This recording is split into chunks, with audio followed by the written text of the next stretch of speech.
खैर उस रोज जो गाना बजा वह था, वो सिर्फ किसी फिल्म का एक सुपरहिट गाना नहीं था, बल्कि यही तो था उनके प्यार का आगाज। आजकल पांव जमीन पर नहीं पड़ते मेरे। तुमने देखा है कभी मुझको उड़ते हुए, ये गाना कभी दिन रात शिखा के होठों पर सजता था। और इसी गाने से ही तो पग फैलाए थे शिखा और शेखर की मोहब्बत ने। बात कुछ 20 साल पहले की है। कॉलेज के एक कैंप पर शेखर की इस साधारण सी दिखने वाली सवाली सी शिखा पर नजर तब जा टिकी जब दोस्तों के जोर देने पर शिखा ने ये गाना गाया था। क्या आवाज थी, क्या शब्द थे, लग रहा था साक्षात लता मंगेशकर ने दर्शन दे दिए हो। वह एक टक उसको निहारता रहा और मन ही मन दुआ मांगता रहा कि बस ये पल अभी ऐसे ही ठहर जाए। बस इसी तरह रात भर यह सावली सलोनी सी लड़की सुर बिखेरती रहे और मैं सुनता रहूं। मगर गीत संगीत की महफिल पर एक बड़ा सा फुल स्टॉप तब लग गया जब प्रोफेसर ने जोर से चिल्लाकर कहा, सब अपने अपने कमरे में जाकर सो जाओ, सुबह फील्ड वर्क पर जल्दी निकलना है। यह एक स्टडी कैंप है, मौज मस्ती का नहीं। पता नहीं इन बूढ़े प्रोफेसरों में थोड़ा बहुत भी रोमांच बचा है कि वह भी सब नोट्स के पीले पन्नों की तरह रूखा सूखा सा हो गया है। अभी अभी तो माहौल बनाना चालू हुआ था, पता नहीं कहां से टपक गया बुधऊ। शेखर मन ही मन प्रोफेसर को गाली दे रहा था और उतने में एक आवाज उसके कान में पड़ी। एक्सक्यूज मी, क्या आपका नाम शेखर सेठी है? जी हाँ, हेलो, मैं शिखा शर्मा। कल हम दोनों को साथ में फील्ड वर्क करना है। मुझे आपकी टीम में डाला गया है, सोचा आपसे मिलकर आपको बता दूं। अब जो गाना थोड़ी देर पहले शिखा गा रही थी उसके तार शेखर के दिल में बज उठे थे। गाने के बोल जैसे उसका जीवन बन गए थे, हर शब्द जैसे उसकी सिचुएशन को ध्यान में रखकर ही लिखा गया हो। रात भर ना जाने कितनी बार उसने ये गाना रिवाइंड कर करके सुना। कितनी लंबी थी वह रात और कितना लंबा था इंतजार। रात की ठंडी चांदनी काट रही थी और सूरज की गर्मी में जलने को बेचैन शेखर तड़प रहा था। अब तक जो फील्ड वर्क उसको बोरिंग लगता आ रहा था, कल वह दुनिया की सबसे रोमांचक विधियों में से एक बनने वाला था।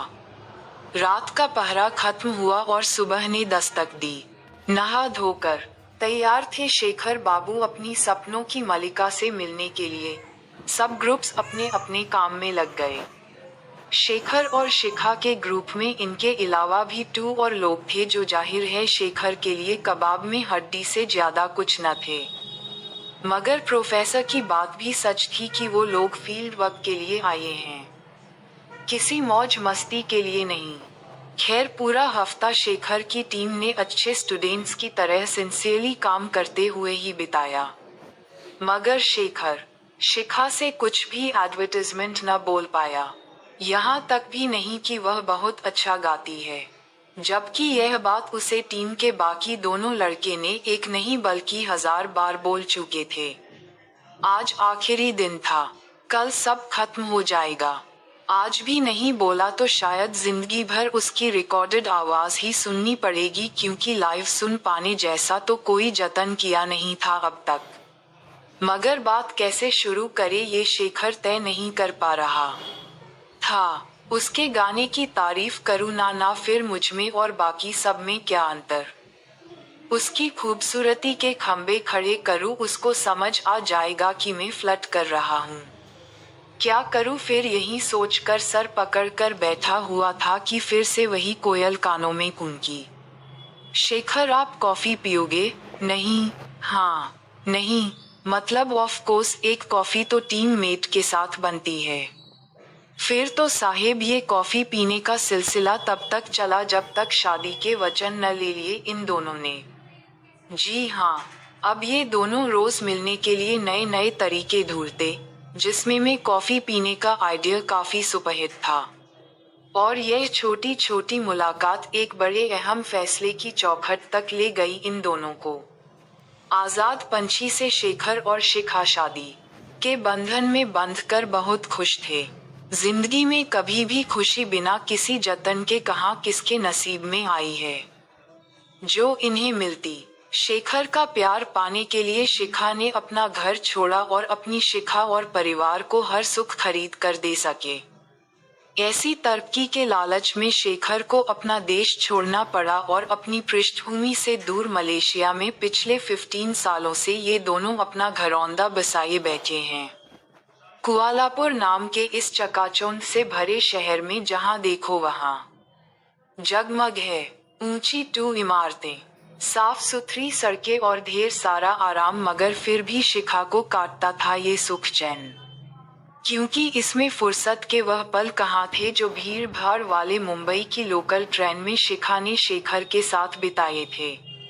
वैसे मलेशिया में परदेस वाली फीलिंग ज्यादा परेशान नहीं करती थी, जिसका सिंपल सा कारण है यहाँ बसे असंख्य भारतीय। सबसे बड़ा आश्चर्य तो तब होता है जब दिवाली की छुट्टी इस देश की नेशनल हॉलिडे की लिस्ट में दिखाई देती है। हर तरीके का भारतीय खाना और पहनावा यहाँ बड़े आराम से मिल जाता है।